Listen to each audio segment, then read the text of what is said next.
wa kwanza hadi ule wa 14, lakini sisi tumeishia kusoma mstari wa 7. Na somo letu la leo au mada yetu ya leo itaelekea ufafanuzi wa mazingira 10 ambayo ni ya kuzaliwa kwa Yesu Kristo. Mazingira yale, hali zilizopitika katika kuzaliwa kwa Yesu Kristo. Hiyo ndio somo letu linalosema. Kitu cha kwanza kabisa turudilie kwanza huu mstari wa kwanza. Siku zile amri ilitoka kwa Kaisari Augusto ya kwamba iandikwe orodha ya majina ya watu wote wa ulimwengu. Bwana asifiwe sana. Amen. Tunaanzia hapo, lakini somo letu linaendelea mpaka kwenye verse ya 14. Tusome kwanza maana ya neno orodha. Wote hapa ni wakimbizi, tulitoka maeneo ya kambini na tunajua orodha zinafanyika wakati gani? Orodha zinafanyika wakati wa sensa. Sensa ina maana ya kuorodhesha watu wote, na maana yake kabisa ni kujua wenyeji wa wale watu. Sensa ilijua kwamba hawa ni wakimbizi wenyeji wa kutoka Kongo, hawa ni wakimbizi wenyeji wa kutoka Burundi, hawa ni wakimbizi labda wenyeji wa kutoka nchi nyingine tofauti. Kwa hiyo maana hasa ya sensa ni kuelewa wenyeji wa watu, kuwaweka kwenye hali yao ya asili yao ya uraia wao. Na sisi baada ya kuingia kanisani, siku ile ambayo ulimpokea Yesu Kristo, ulibadilisha wenyeji wako. Tuone andiko linatuambiaje. Tusome kwenye kitabu cha Wafilipi sura yake ya 3 na mstari wa 12. Kama yuko aliye tayari anaweza kufikia hapo. Paulo anasema kwamba kwa maana sisi wenyeji wetu uko mbinguni kutoka huko. Ndio maana Yesu yule ambaye anatoka mbinguni ilibidi iwe mwanzo wa orodha ya watu. Kwa maana hiyo ndio ilikuwa orodha ya kwanza kufanyika tangu ulimwengu uwepo. Bwana asifiwe sana. Amen. Kwa hiyo Yesu Kristo mwanzo wa sensa. Bwana asifiwe sana. Amen. Naweza pia kuisoma kwenye Waefeso sura ya 2 na mstari wa 19. Inaeleza tu kuhusu wenyeji wetu. Kwa kuwa Yesu Kristo alikuwa mwenyeji wa mbinguni, ndiye mwanzilishi wa kufanya sensa, wa kupata orodha ya watu. Bwana asifiwe sana. Amen. Tunaenda neno la pili. Kwa nini Mariamu Yusufu atoke aende mpaka Bethlehemu? Yeye alikuwa wa mbari wa Yuda, na huko Yudea kuna sehemu nyingi. Yudea yeye ametoka Galilaya ili aende wapi? Aende Bethlehemu. Ina maana yake Bethlehemu unaitwa ni mji wa mikate. Kwa nini aende kuzaliwa katika mji wa mikate? Sababu zilikuwa za msingi. Wakati huo Israeli walikuwa na njaa, na kama walikuwa na njaa, yeye aliona kwamba nikikaa huku wakati mke wangu atakuja kujifungua tutakuwa na shida ya kupata chakula. Hebu tuende Bethlehemu, na ndio kwetu hatutakosa mtu atakayetusaidia nini? Atakayetusaidia mikate, kwa sababu ni mji ambao ulikuwa una mikate, ni mji ambao haukuwa na njaa. Bwana asifiwe sana. Amen. Na hiyo yeye anafikiria kwa hali ya wanadamu, lakini kumbe ilikuwa na tafsiri yake. Tafsiri yake ilikuwa maana Yesu Kristo ndiye mkate wa uzima. Yeye ndiye chakula cha uzima. Bwana asifiwe sana. Amen.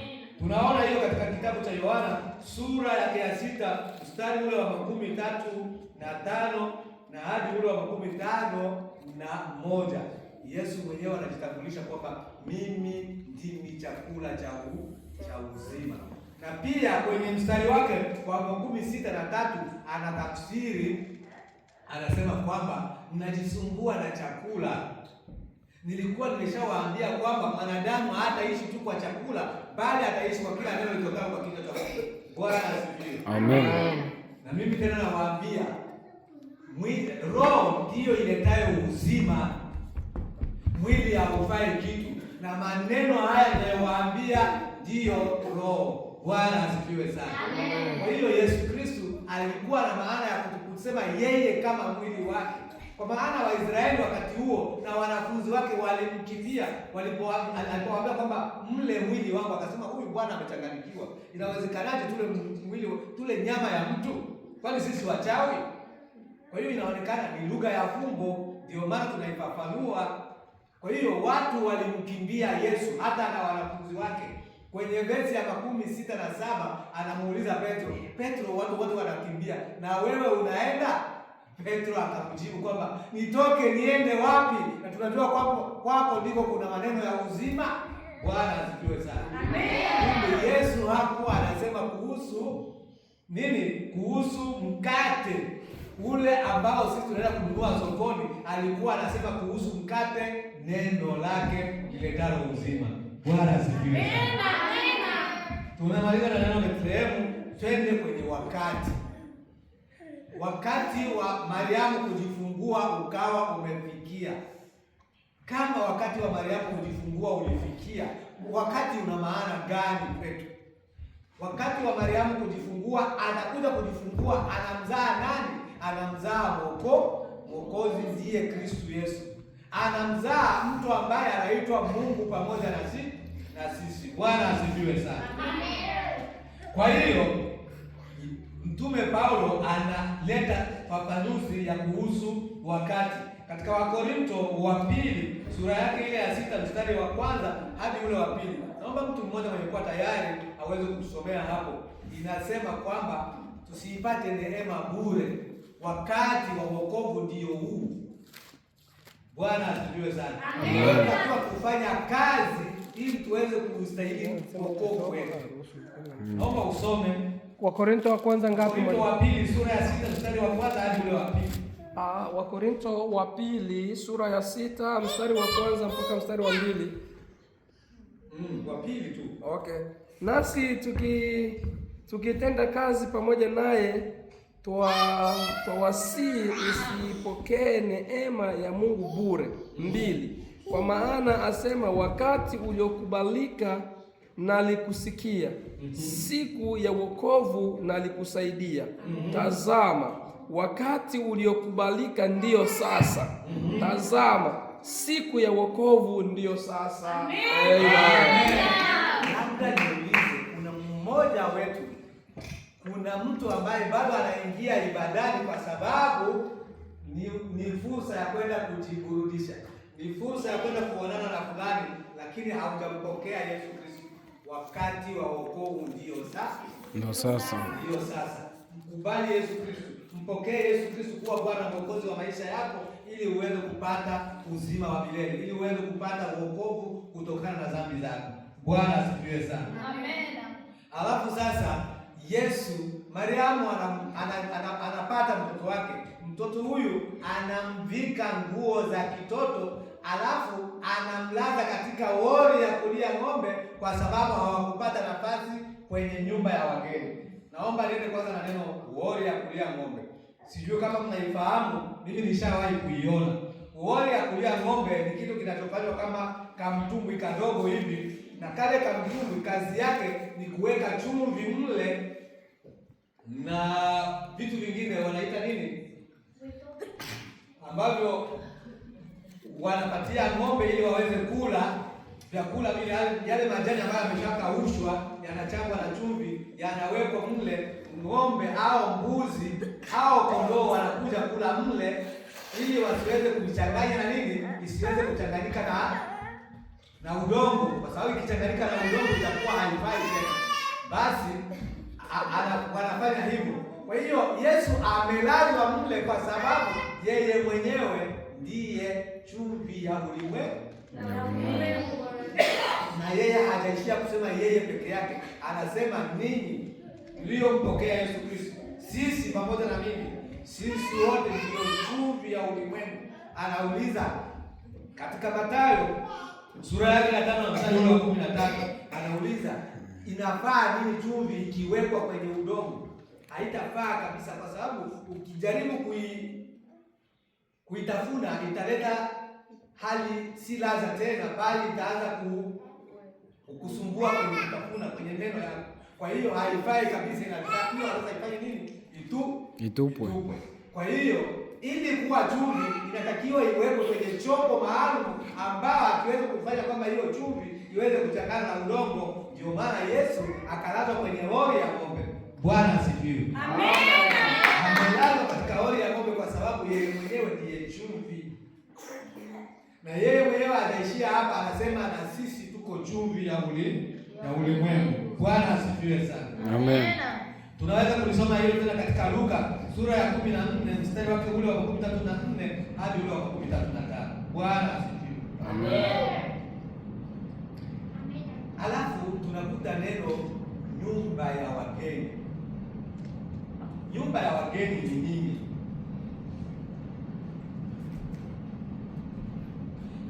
Maana ya nyumba ya wageni hapa ni dhambi. Roho inayojaa dhambi haiwezi kumpokea Yesu Kristo. Na roho inayokuwa na dhambi haiwezi kumuona Mungu, kwa maana Mungu anasema kwamba Mungu pamoja na Yesu, maana yake Mungu pamoja nasi. Jina lake Emmanuel, maana yake Mungu pamoja nasi. Unakumbuka historia ya Musa anapoenda mlimani kule, kwa sababu alikuwa na dhambi. Alipofika kwenye kile kijiti chenye kuwaka moto, aliambiwa kwamba hapa hauweze kuingia na hivyo viatu vyako, vua kwanza viatu ili uweze kuingia hapa, maana hapa ulipo ni patakatifu. Kwa hiyo Musa alipokaa Misri alikuwa na hali ya ugeni, na alipokuja na ile hali ya ugeni wakati anaua Misri alikuwa na ile hali ya dhambi. Ndio maana alipokuja kwa Yesu, alipokuja kwa Mungu, akaambiwa hapa umefika mahali patakatifu, vua viatu vyako. Bwana asifiwe sana. Kwa hiyo nyumba ya wageni ni ule mfano wa Musa alipokuwa kule Misri, walikuwa ugenini, walikuwa kwenye utumwa. Hata hivyo tukisoma kwenye Isaya sura yake ya 3 na mstari wa 9, lakini hasa ule sura yake ya 56, 59 na mstari wake ule wa kwanza hadi wa pili, tunakuta Isaya anaambiwa kwamba mkono wa Bwana haupungui hata usiweze kuokoa, wala masikio yake wala macho yake yeye si kipofu wala asiweze kuona, ila ni dhambi zenu hizo zinazowaficha uso wa Bwana. Bwana atuhurumie. Kwa hiyo dhambi zinatufanya sisi kuwa wageni mbele ya uso wa Mungu. Ndio maana Yesu asingelipata nafasi katika nyumba ya wageni. Na wote hapa tunajua hotelini watu wanaofanya ukahaba ndio huko wanapokimbilia. Wanakimbia kwenye manyumba zao wakiwa wanawake au wanaume ambao sio waaminifu. Wanakimbia wapi? Anaenda kumficha mwenzi wake, ila anaenda huko kwenye nyumba za wageni, nyumba za kupanga. Bwana atuhurumie. Huruma. Halafu twende na mazingira mengine ambayo hiyo sasa ni ya 6. Yesu anawatokea wachungaji. Sio Yesu, malaika anawatokea wachungaji, na kwanza anatuma nyota. Hivi nyota ikiwa mchana, tunaona nyota inaonekana mwangaza wake ikiwa usiku. Kwanza tuongee tu kuhusu kuwajia wachungaji. Malaika anawajia wachungaji awaambie habari njema. Anawaambia kwamba anawaletea habari njema ya furaha itakayokuwa kwa watu wote. Bwana asifiwe sana. Kwa nini hawalenge tu wachungaji? Kwa nini hawalenge wachungaji? Na kwa nini hawalenge usiku? Tunataka kupata jibu hili. Kwa nini hawalenge wachungaji? Kwa sababu yeye mwenyewe anasema kwamba mimi ndimi mchungaji mwema. Alitaka kwenda kuwaambia wachungaji kwamba ninyi mnachunga mifugo, lakini mimi nakuja kuwachunga ninyi na mifugo yenu yote. Ndio maana Daudi alisema kwamba Bwana ndiye mchungaji wako. Na ndio maana mimi huwa sitaki niite mchungaji, kwa sababu najua mimi na ninyi tuna mchungaji wetu, ni huyo Bwana. Na wewe mimi niweje mchungaji wakati mimi Yesu anajiita mimi ndiye mchungaji mwema? Sasa mimi ni mchungaji gani? Mchungaji mdogo. Mimi ni msimamizi tu wa masuala ya kanisa hili, wala si mchungaji, maana tuna mchungaji wetu mkuu ambaye ni Yesu Kristo Bwana ndiye mchungaji wangu na ndiye mchungaji wako na ndiye mchungaji wa sisi wote. Bwana asifiwe sana. Amen. Yesu anasema hivyo mwenyewe na Daudi alikuwa ameshamshuhudia hilo kabla.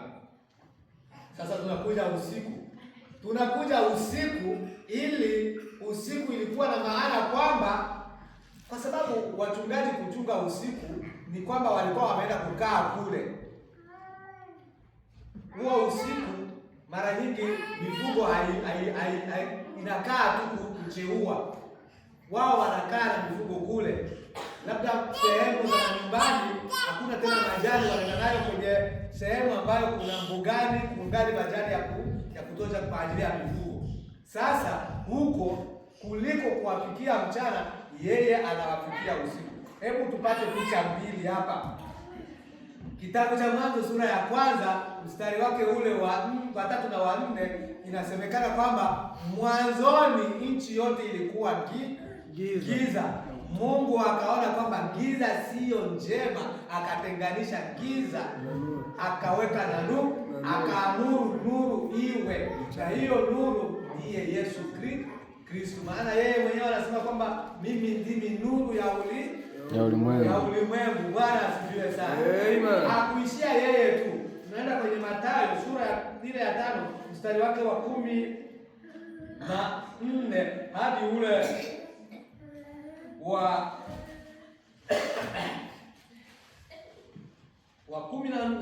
10. Tunaenda kwenye Mathayo ni mstari wake ule wa 5, sura yake ya 5 mstari wa 14 hadi ule wa 17. Anawaambia watu, ninyi ni nuru ya ulimwengu. Anafanya mfano wa taa. Mfano wa taa, nani anawasha taa mchana? Ili taa iwashe, inawasha pale ambapo kuna giza. Na tulisema kwamba giza maana yake ubaya, maana yake dhambi, na nuru maana yake wema. Alitaka kuwaambia watu muwe tayari kuwatendea watu wema. Bwana asifiwe sana. Basi usiku una tafsiri hiyo ya kwamba ni wakati mgumu ambao watu hawawezi kufanya kazi kwa urahisi isipokuwa tu wanawekewa mwangaza. Ndio maana huu mwangaza unakuwa hapa ili uweze kuturahisisha sisi kuona na kusoma kitabu. Bwana asifiwe sana. Amen. Kwa hiyo ina maana yake, ilikuwa na maana ya kwamba Yesu alikuja kutenganisha ubaya na wema. Hapo ambapo tukisoma katika kitabu cha Mwanzo sura ya 3 na mstari wa 8, ilikuwa wakati wa majira ya jioni, ndipo Mungu alipotembea kwenye bustani ya Edeni, wakati Adamu na Hawa wameshafanya nini? Wameshafanya kosa. Anawauliza mko wapi? Kana kwamba hawaone tena pale. Ina maana kumeshaanza kuwa na giza. Ilikuwa ni majira ya jioni. Ndio maana ile jioni ambayo Adamu na Hawa walifanya kosa kule, walifanya dhambi, wakawa katika giza kuu, Yesu anakuja kubadilisha ile giza waliokuwemo aifanye kuwa nuru. Na ndio maana nyota ikamtangulia kuonyesha, kumulika pale alipo. Bwana asifiwe sana. Amen. Ishara ya nyota ilikuwa kuonyesha kwamba huyu anakuja kutenganisha ubaya na wema, anakuja kuwaonyesha nini? Njia iliyo bora, njia ya uzima wa milele, kwa sababu atendaye dhambi ni mtumwa wa dhambi na mshahara wa dhambi ni mauti. Sasa huyu anakuja kuwatoa katika mauti ili awapeleke katika uzima. Bwana asifiwe. Amen. Kwa hiyo tunakaribia kumalizia. Kuna kitu ambacho malaika walisema. Christmas ya watoto ilituambia kwamba malaika walileta ujumbe 3 kwa Mariamu. Na katika moja ya ujumbe alisema nini? Katika moja ya zile ujumbe ambazo malaika alileta kwa Mariamu, alisema neno gani?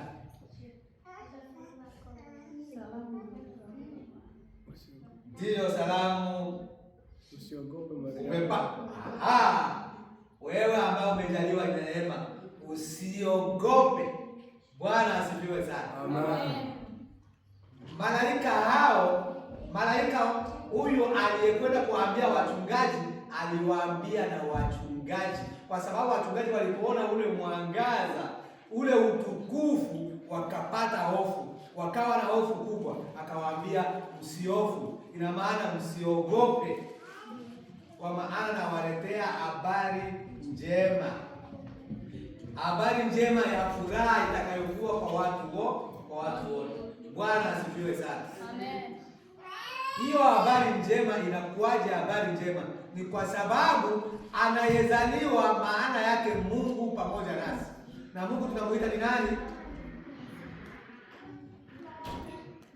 Mungu anaitwa baba yetu, lakini pia Mungu anaitwa mfalme wa ajabu, Mungu mwenye nguvu. Bwana asifiwe sana. Amen.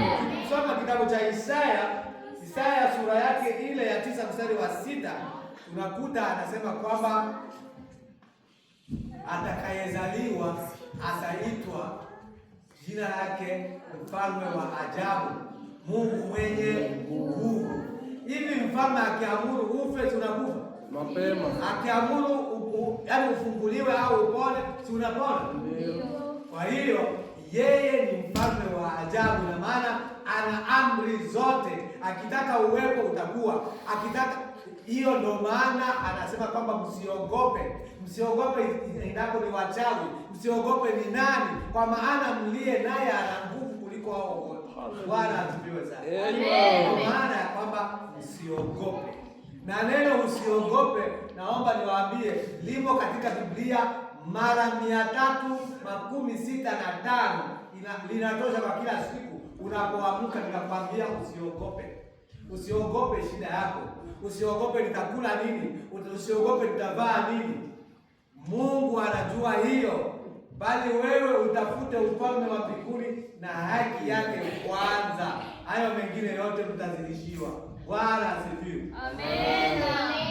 Sikuweza kushuhudia, lakini nitashuhudia kidogo baada ya haya. Niliona siwezi kusimama mara mbili. Bwana asifiwe sana. Amen.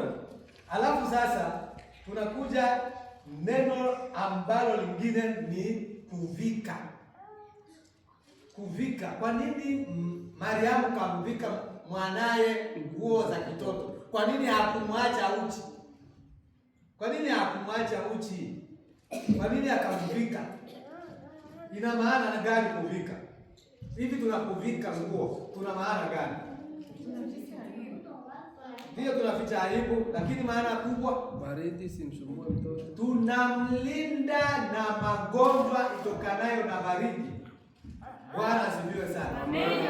Hizi nguo tunazozivaa ili kukiwa joto sana isipenyeze na kuingia kwenye mwili na kuathiri mwili. Kukiwa baridi sana, ndio maana tunaongeza na zingine nguo za baridi, ili ile baridi isiende kuathiri, tukapata nini? Tukapata magonjwa ya hewa.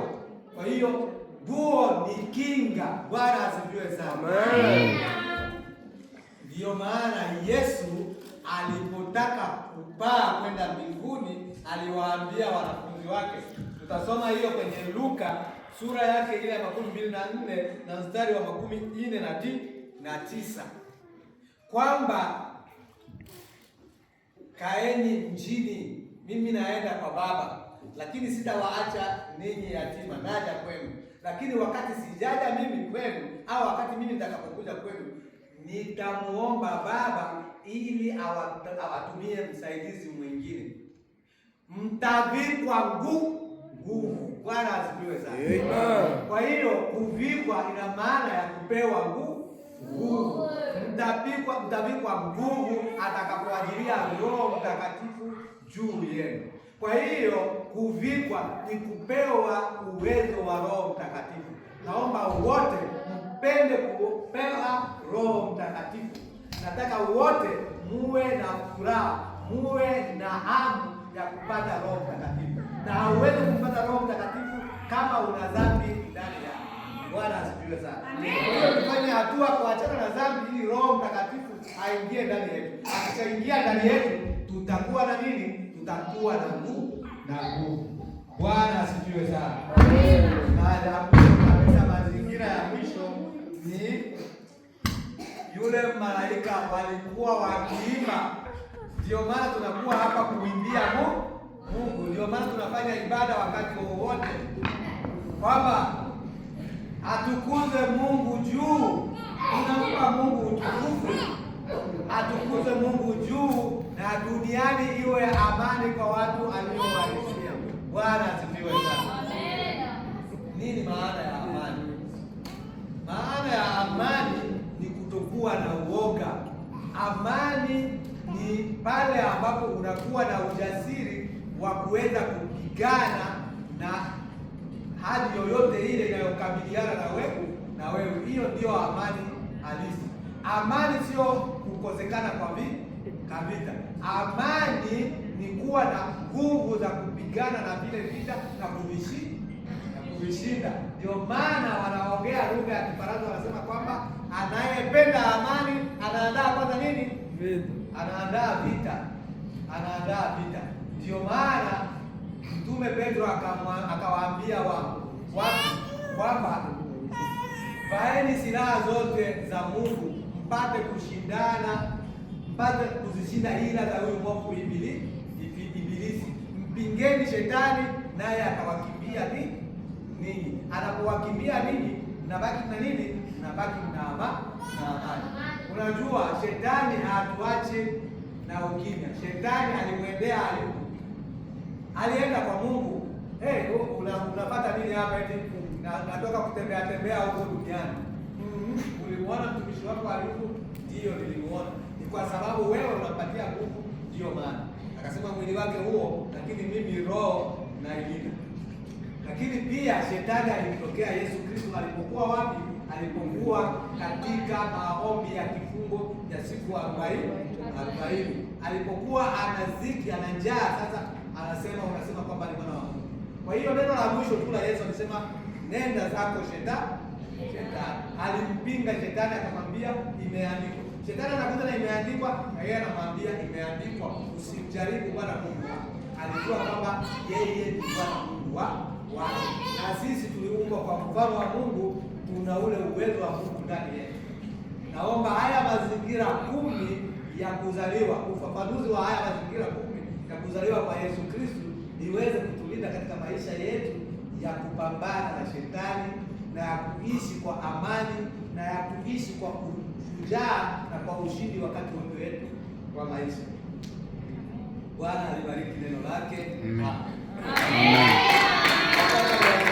Kidogo. Siku moja wiki hii iliyopita nilipata ndoto usiku kama asubuhi hivi, kwamba ninawindwa na watu ambao